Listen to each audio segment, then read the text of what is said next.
여러분들은 예수님이 그리스도이신 걸 믿으십니까? 예수 그리스도가 십자가에서 여러분의 운명과 저주와 죄악을 해결하신 걸 믿으십니까?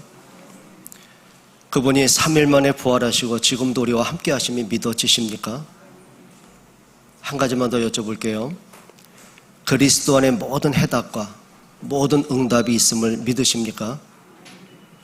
그렇게 사시면 됩니다. 그렇게 생각하시면 됩니다. 그렇게 판단하고 그렇게 결단하시면 됩니다. 근데 문제가 있습니다. 순간순간 고비고비마다 예수 그리스도가 안 보이는 게 문제입니다. 내가 감정이 막 격해졌을 때 하나님의 사랑이 전혀 생각이 안 나는 게 문제입니다. 여러분이 염려가 생기고 고민이 생겼을 때, 뭔가 답답한 문제가 터졌을 때 예수가 그리스도라는 사실이 우리에게 멀리 느껴지는 게 문제입니다. 이걸 좁히는 게 응답입니다. 여러분들이 문제가 해결되고 일이 잘 풀려가고 그거 이전에 여러분 마음속에 항상 그리스도가 보여지고 어떤 경우든지 어떤 상황에서든지 정말 예수가 그리스도 맞구나, 이게 마음속에 믿어지고 확인되고 체험되어지는 게 축복입니다. 여러분, 요셉이 노예로 팔려간 그 속에서 하나님이 함께 하시는 게 보여졌어요. 억울하게 감옥에 간 그 자리에서도 하나님의 손길이 여기서도 이렇게 역사하시는구나 보여졌어요. 그리고 모든 만남이 결국은 언약 성취의 만남이라는 것이 확인되어졌어요. 애굽의 왕궁에 들어가서 보니까 하나님의 생명을 구원하고 우리 후대를 이 땅에 두시려고 나를 이 자리에 서게 하셨구나라는 게 보여졌어요. 뭐가 문제겠습니까? 문제가 와서 문제입니까? 우리가 힘이 없는 게 문제입니까? 문제는 문제가 아닙니다. 그리스도가 안 보이는 게 문제입니다. 자, 애굽에서 430년간 노예로 살던 사람들이 6월절 어린 양의 피 바른 그날에 하나님이 그들을 애굽에서 나오게 하셨습니다. 그럼 노예 아니지 않습니까? 그렇다면 앞으로 광야길을 가고 가나안 땅 들어가서는 노예처럼 생각하고 노예처럼 말하면 안 되는 거죠. 근데 이 사람들이 습관이 된 거예요. 아예 굳어져 버린 거예요. 노예로 살던 그 상처와 그 근성이 안 바뀌고 나니까 조금 문제 생기면 노예로 살던 그 말들이 계속 튀어나와요. 우리가 애굽의 노예로 살 때는 그래도 입에 풀칠을 하지 않았느냐? 그래도 우리가 잠잘 곳은 있지 않았느냐? 애굽에 있을 때는 그래도 죽으면 묻힐 무덤이라도 있지 않았느냐? 우리가 이 광야에서 죽는 것보다는 노예라도 살고 싶다, 애굽에 돌아가자라고 말합니다. 그러면 자기만 애굽의 노예로 가는 겁니까? 자기 자식들 노예가 되는 건데요. 그러니까 이 사람들이 출애굽한 생각을 해야 되고 하나님의 능력을 보고 모든 걸 생각을 해야 되는데 그게 안 되는 거 있죠. 여러분, 어떤 면에서 여러분들이 이 답을 좀 찾아내셔야 됩니다. 자, 지금까지 여러분이 신앙생활 하셨고 인생을 살아오셨잖아요. 그러면 내가 갈등이 생기고 시험에 들고 어려움이 왔을 때 그때 제일 먼저 내게 떠오르는 생각이 뭡니까? 그래도 예수는 그리스도입니까? 아니면 내 인생은 왜 이렇게 힘든가라는 생각이 듭니까? 다니엘이 사자굴을 눈앞에 두고 딱 한 가지는 분명했습니다. 그가 전에 행하던 대로 하루 3번 하나님께 감사하며 기도할 영적 힘이 있었다는 겁니다. 여러분, 영적 힘을 얻기를 축원드립니다. 오늘 누가복음 24장에 그렇게 예수님을 따라다니던 70인 제자들, 그리고 12제자들이요, 예수님이 십자가에 죽고 나니까 불신앙에 딱 잡히고요, 다 도망갑니다. 그 중에 오늘 엠마오로 도망치는 2 제자가 부활하신 예수를 만나고 나서도 이분이 그리스도라는 사실이 안 보여질 만큼 자기 생각에 딱 잡혀 있는 거예요. 불신앙과 두려움에 잡혀 있다 보니까 그동안 예수님이 하셨던 말씀도 기억도 안 나고 부활하신 예수님도 안 보일 만큼 영적으로 황폐한 거거든요. 자, 그런 제자들을 예수님의 영적인 상태를 바꿔가시는 장면이 오늘 본문의 내용들입니다. 자, 그러면 이 2 제자가 예수님에 대해서 말하는 내용들입니다. 21절 한번 보실까요? 같이 한번 보겠습니다. 21절입니다. 우리는 이 사람이 그랬어요. 우리는 이 사람이. 이들이 말을 이렇게 하면 안 되죠. 우리는 이 예수 그리스도가 이렇게 말한 게 아니라 그냥 이 사람이. 그러니까 이 제자들은 예수님을 따라다니면서 야, 대단하다. 어떻게 저렇게 능력 있는 메시지를 하실까? 어떻게 저렇게 능력을 행하실까? 참 대단하다. 어떻게 오병이어의 기적을 우리 배불리 먹이셨을까? 참 기가 막히다. 어떻게 죽은 나사로 살릴 수가 있을까? 그러니까 거기에 마음을 담고 보니까 예수가 그리스도란 사실이 확인이 안 되는 거예요. 그러니까 예수님이 십자가에 죽고 나니 그걸로 끝이라고 생각을 한 거죠. 그러니까 이들이 고백을 한 겁니다. 우리는 이 사람이. 여러분이 뭔가 마음에 딱 닫혀 있을 때, 힘들 때, 고통스러울 때 예수님을 어떻게 고백하십니까? 그래도 예수는 그리스도십니까? 여러분은 어떻게 고백하십니까? 오늘 분명히 두 제자는요, 이 사람이 그랬어요. 그리고 이렇게 말합니다. 13절 한번 보실까요? 우리 한번 말씀 한 절 한 절을 보겠습니다. 그날에 그들 중 둘이 예루살렘에서 20몰이 되는 엠마오라 하는 마을로 가면서, 그날이 어떤 날입니까? 예수가 십자가에 죽으신 그날입니다. 자, 예수님이 십자가에 죽은 그날은 사망에서 생명을 얻는 그날입니다. 우리가 운명에서 해방받는 그날입니다. 사단의 머리가 박살나는 그날입니다. 하나님을 떠난 우리가 하나님을 만나는 그 날입니다. 은혜의 날이고 축복의 날이고 행복한 날입니다. 근데 이들은요, 그리스도의 십자가의 죽음을 단순하게 육신적인 죽음으로만 해석을 한 거예요. 그러니까 죽음은 끝 아닙니까? 그러니까 이들이 이해가 안 된 거죠. 저렇게 능력 많은 예수가 왜 이렇게 힘없이 죽었을까? 예수님의 십자가를 오해한 거죠. 그리고 14절에 이렇게 말합니다. 이 모든 된 일을 서로 이야기하더라. 서로 주고받고 하는 얘기입니다. 이해가 안 되잖아. 예수가 왜 이렇게 힘없이 죽어야 돼? 그럼 우리는 앞으로 어떻게 살아야 돼? 우리가 예수의 제자로 살던 것이 발각이 되면 우리도 죽는 거 아니야? 앞으로 우리가 어떻게 행동해야 돼? 이런저런 얘기를 주고받는데 그 속에는 단 한마디도 믿음의 말이 없어요. 단 한마디도 예수 그리스도에 대한 신앙의 고백이 없어요. 자기가 생각했던 말을, 불신앙의 말을, 염려의 말을, 두려운 말을 계속 내뱉는 거예요. 여러분, 이것만큼 불행한 게 어디 있겠습니까? 그리고 19절에 이렇게 말합니다. 이들이 예수님에 대해서 이제 말씀하는 거예요. 19절 한번 보시죠. 이르시되 무슨 일이냐?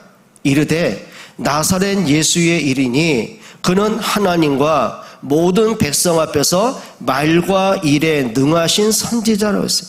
무슨 선지자라고요? 말과 일에 능력 있는 선지자였다. 그분의 말 한마디 한마디가 너무 귀했다. 너무 달콤하고 배울 게 많고 그 말씀에 너무 깊이가 있고 거기다 능했다. 그 말은 뭐죠? 그분이 능력을 행하는데 사람의 상상 초월이다. 죽은 자를 살렸고 귀신이 떠나가고 문둥병이 고침받고 소경이 눈을 뜨고 안진뱅이가 일어나고 그러면서 죽은 나사로가 살아나기도 하고 오병이어의 기적이 일어나기도 하고 너무너무 능력을 행했다. 이렇게 우리는 선지자를 본 적이 없다라고 말한 거예요. 예수 그리스도를 고백한 게 아니라 말씀을 잘 전하는 선지자, 종교 지도자로 오해를 하는 거예요. 또 20절에 이렇게 말합니다. 우리 대제사장들과 관리들이 사형 판결에 넘겨주어 십자가에 못 박았느니라. 십자가에 못 박았어요. 자, 예수님은 누누이 강조하셨어요. 인자가 죄인들의 손에 팔려 십자가에 못 박혀 죽은 후에 제3일 만에 부활할 것이다 라고 말했어요. 그러니까 이들이 이해가 안 된 거예요. 예수가 힘없이 죽었다는 자체도 이해가 안 됐고 예수가 죽었다면 이제 끝이라는 것에 이해가 안 된 거죠. 그러니까 십자가의 복음에 다 오해된 거예요. 거기에다가 21절에 이렇게 말합니다. 우리는 이 사람이 이스라엘을 속량할 자라고 바랐노라. 뭐 했다고요? 이스라엘을 속량할 자. 이 당시는 이스라엘이 로마의 속국이 되어 있는 상태예요. 그러니까 이스라엘 역사를 보게 되면 애굽의 노예가 되고 바벨론의 포로가 되고 그리고 로마의 속국이 되고 끊임없는 재앙을 만난 국가였어요. 그러니까 이들은 한이 있는 거예요. 그래, 하나님이 이 땅에 메시아를 보낼 것인데 우리를 초강대국으로 전 세계를 정복할 대강국으로 만드실 거야. 그리스도를 어떻게 이해했어요? 정치적인 메시아로, 자기들만을 위해서 오실 메시아로 오해한 거죠. 그러니까 복음을 오해하고 나니까 예수 그리스도의 말씀이 생각날 이유가 없는 것이죠. 또 이렇게 말합니다. 15절 한번 보실까요? 그들이 서로 이야기하며 문의할 때에 예수께서 가까이 이르러 그들과 동행하시나.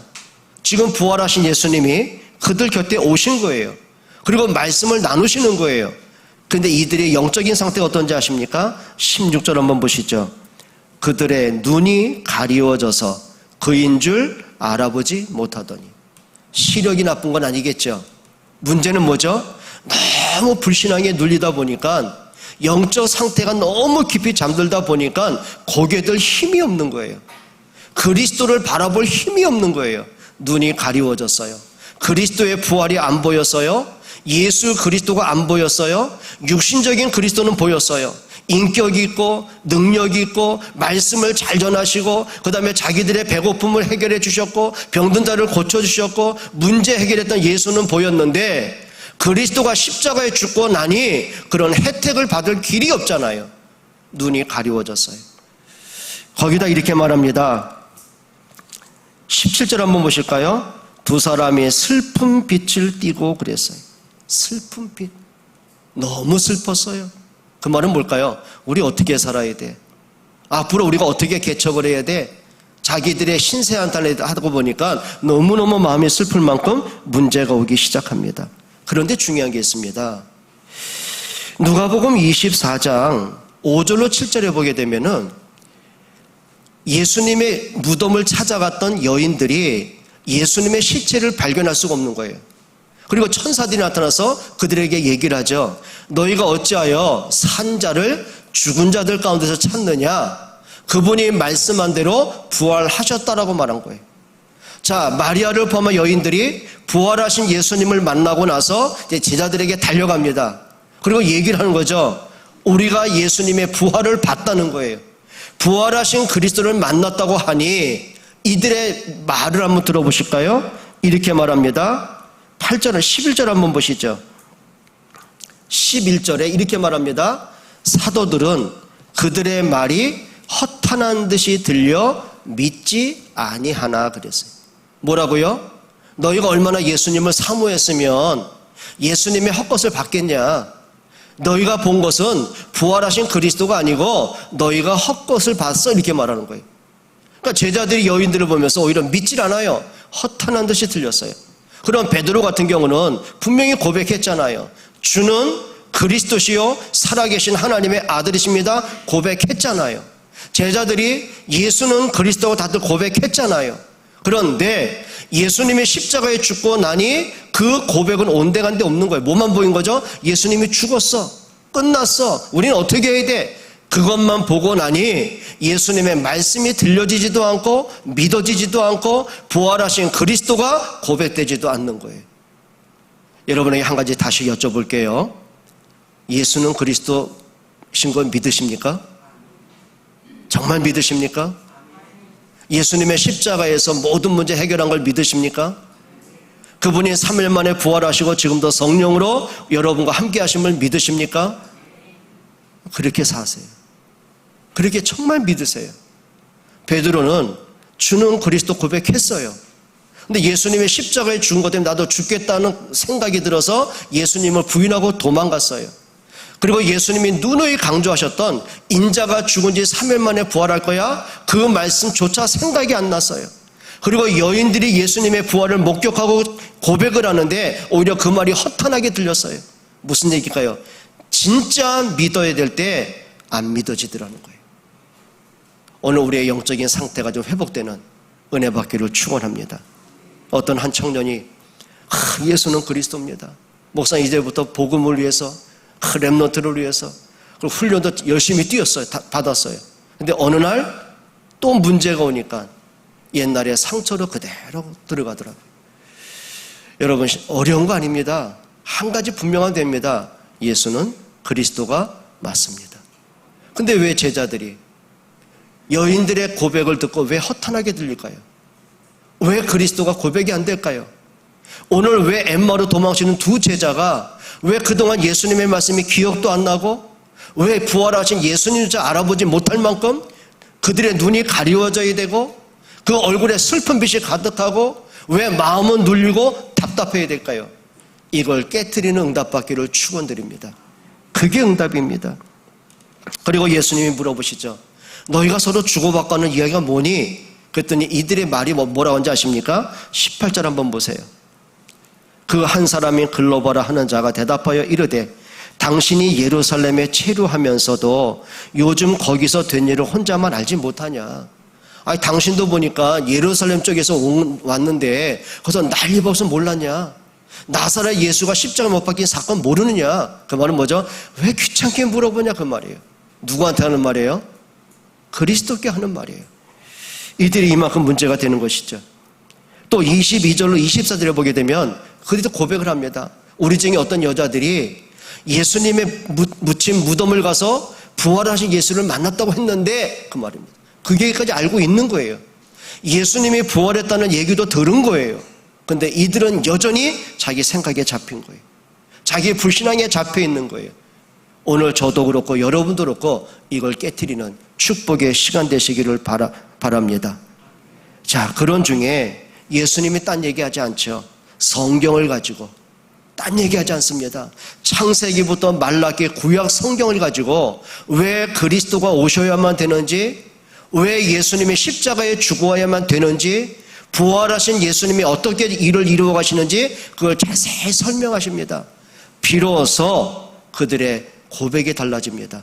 31절 한번 보실까요? 31절입니다. 그들의 눈이 밝아져 그인 줄 알아보더니. 뭐가 알아봤어요? 비로소 그리스도가 보였어요. 비로소 예수님의 말씀이 기억이 나기 시작했어요. 비로소 예수님의 십자가의 죽음으로 끝난 것이 아니고 그분이 3일 만에 부활하셨다는 응답을 보게 됩니다. 그인 줄 알아보더니. 그러면 이들의 현실이 바뀌었습니까? 고민하던 문제가 해결이 됐습니까? 이들을 죽이려고 하는 로마 군인들이 칼을 다 놓고 그들을 환영해 줬습니까? 그들을 핍박하던 유대인들이 이들을 찾아와서 화해를 하고 마음껏 전도하라고 어떻게 문을 열어줬습니까? 바뀐 건 아무것도 없습니다. 여전히 문제는 그대로입니다. 현실은 그대로입니다. 그런데 한 가지가 바뀌었습니다. 이들의 영적 상태가 바뀌기 시작하는 거예요. 비로소 그인 줄 알아보더니. 그냥 종교적인 예수, 좀 강론하신 예수 그분 정도가 아니고 그분이 성경대로 오셔서 이분의 십자가의 죽음이 그냥이 아니라 성경대로 죽으신 거구나. 그분의 십자가가 비로소 우리를 사망에서 생명을 주신 하나님의 능력이구나. 이게 믿어졌어요. 비로소 이분이 죽음으로 끝난 것이 아니고 성경대로 3일 만에 부활하셨구나. 승리하신 그리스도가 비로소 보여지기 시작을 해요. 여러분 진짜 응답은 하나입니다. 여러분이 그리스도를 알아보는 응답받기를 바랍니다. 25절 한번 보시죠. 같이 한번 볼까요? 25절입니다. 다 같이 보겠습니다.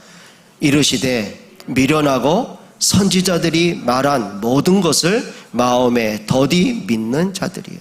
여기 미련한 자들, 선지자들이 말한 것을 마음에 더디 믿는 자들, 여기 미련하다. 예수님이 사용하셨던 헬라 원어의 뜻은 이겁니다. 뭔지 아십니까? 이 정신없는 자들아. 원뜻은 그거예요. 이 정신없는 자들아, 알아듣지 못하는 자들아.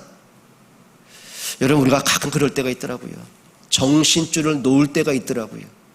자꾸 뭔지 모르게 말씀이 안 들려질 때가 있더라고요.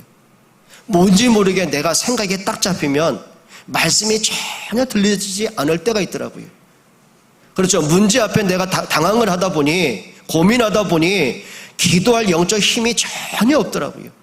이걸 그렇게 예수님이 미련한 자들, 그 말은 이 정신없는 자예요. 여러분 정신줄 놓지 않기를 축원합니다. 진짜 그러면 안 돼요. 그러면서 이렇게 말씀하시죠. 26절 한번 보세요. 같이 읽겠습니다. 그리스도가 이런 고난을 받고 자기의 영광에 들어가야 할 것이 아니냐? 무슨 얘기일까요? 야, 그리스도의 십자가의 죽음이 없으면 너 구원이 없어. 그리스도가 십자가의 죽음이 없으면 너 사망에서 생명 얻을 길이 없어. 그리스도의 십자가 사건이 없으면 네가 하나님 만날 길이 없어.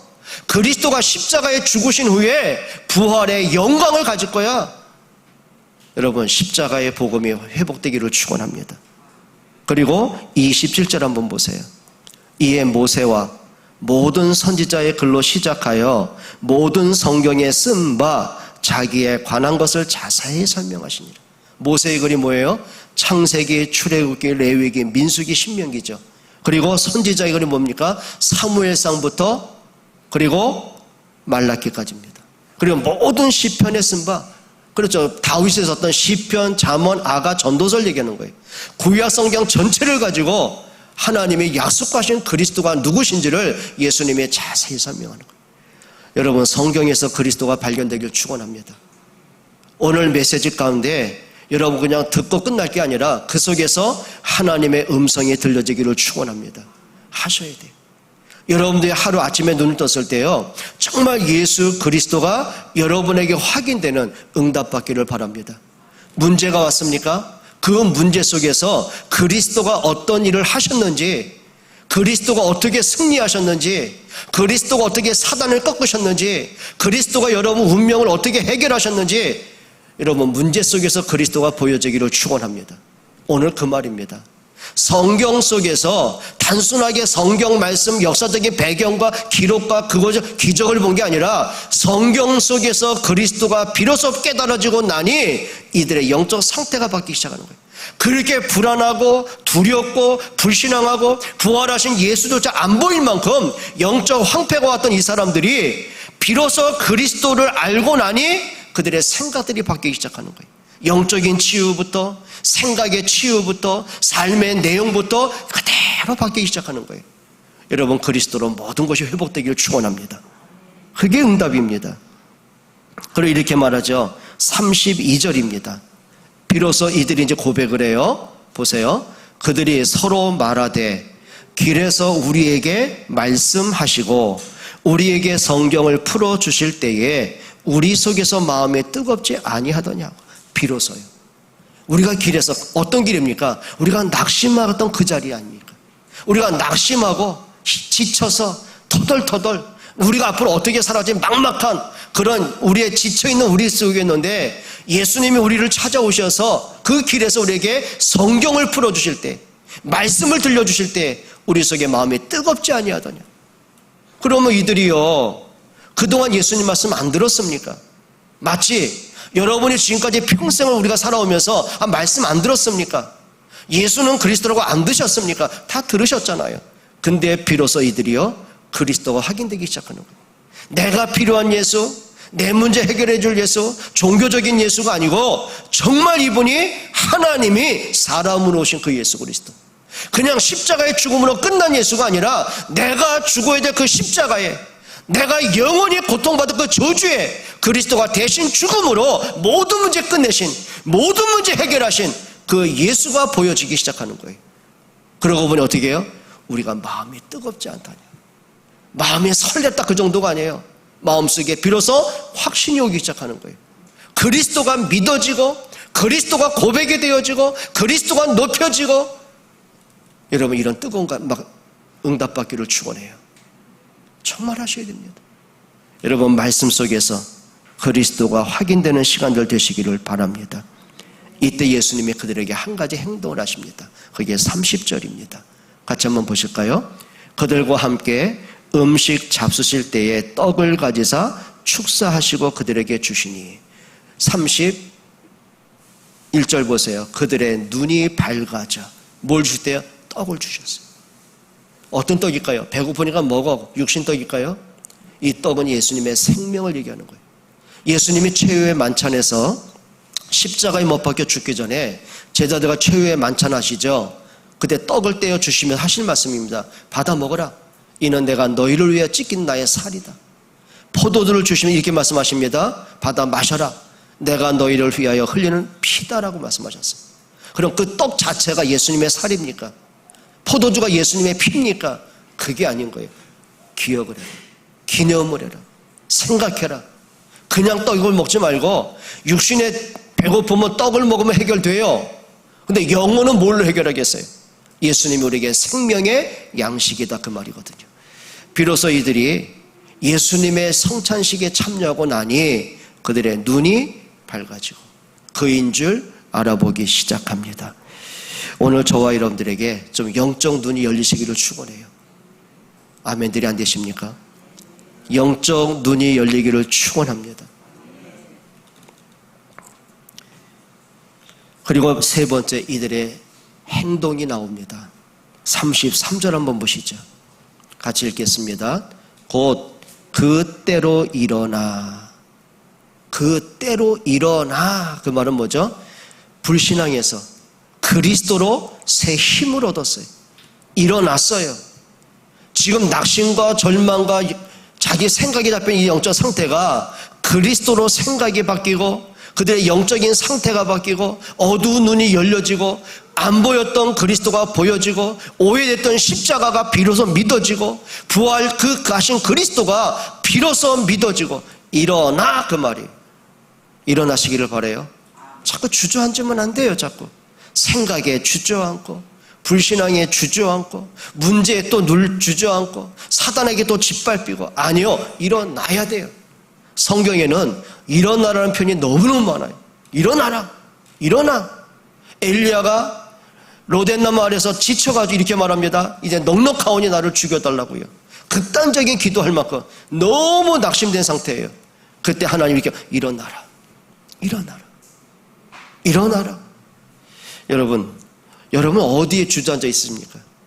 뭔지 모르게 내가 복음과 반대편에서 자꾸 나도 모르게 눌러앉게 되고 주저앉게 되고 낙심되는 그런 상태가 얼마나 많은지 몰라요. 일어나는 여러분 되시기 바랍니다. 곧 그때로 일어나. 어떻게 일어나야 돼요? 그리스도로 일어나시면 됩니다. 예수는 그리스도 맞아요. 그분이 십자가에서 모든 문제 끝내신 게 맞아요. 그분이 3일 만에 부활하시고 승리하신 게 맞아요. 그 그리스도가 여러분에게 생명이 되고 여러분에게 소망이 되고 여러분에게 응답이 되고 여러분에게 행복이 되는 게 맞아요. 그럼 그리스도로 우리가 일어나면 되는 거예요. 문제를 정복하시기를 축원드려요. 더 이상 여러분이 문제가 여러분을 발목 못 잡게 하셔야 돼요. 더 이상 사단이 여러분을 속이지 못하게 하셔야 돼요. 답은 하나입니다. 예수는 그리스도가 맞습니다. 그러시면 되는 거죠. 그리고 도망쳐왔던 예루살렘에 그대로 뛰어갑니다. 그리고 숨어있는 제자들에게 간증을 하기 시작합니다. 35절 한번 보시죠. 같이 읽겠습니다. 두 사람도 길에서 된 일과 예수께서 떡을 떼심으로 자기들에게 알려주신 것을 말하더라. 본 것을 말했어요. 확인한 것을 말했어요. 그걸 증인이라고 말합니다. 여러분들이 정말 복음의 사람이 되셔야 돼요. 그리고 우리 부모들은 자녀에게 여러분이 만난 그리스도가 누구신지를 그냥 설명하면 안 돼요. 증인으로 서셔야 돼요. 여러분 주변 아는 모든 지인들에게 그냥 종교인으로 끝나면 안 돼요. 정말 예수님이 그리스도가 맞다는 증인이 되시기를 축원합니다. 곧 그때로 일어나. 이제 우리 주저앉지 말아요. 자꾸 뭔가 생각에 잡히고 또 우울해지고 뭔가 불신앙하고 또 마음에 눌리고 답답하고 그런 상태로 가지 말고요. 딛고 일어나세요. 그리스도면 됐지 뭐. 아니 십자가에서 모든 문제 끝내셨는데 그분이 3일 만에 부활하시고 승리하셨는데 사단과 저주와 운명을 해결하셨는데 우리가 뭐가 문제되겠습니까? 여러분 그리스도로 믿음의 승리자가 되시기를 주의 이름으로 축원합니다. 기도하겠습니다. 하나님 감사합니다. 정말 예수님이 그리스도이시고 살아계시고 능력으로 우리와 함께 하심을 믿습니다. 그리스도를 바로 고백하는, 바로 믿을 수 있는, 바로 누릴 수 있는, 바로 증거할 수 있는 그리스도의 사람들이 되게 하옵소서. 예수 그리스도의 이름으로 기도합니다.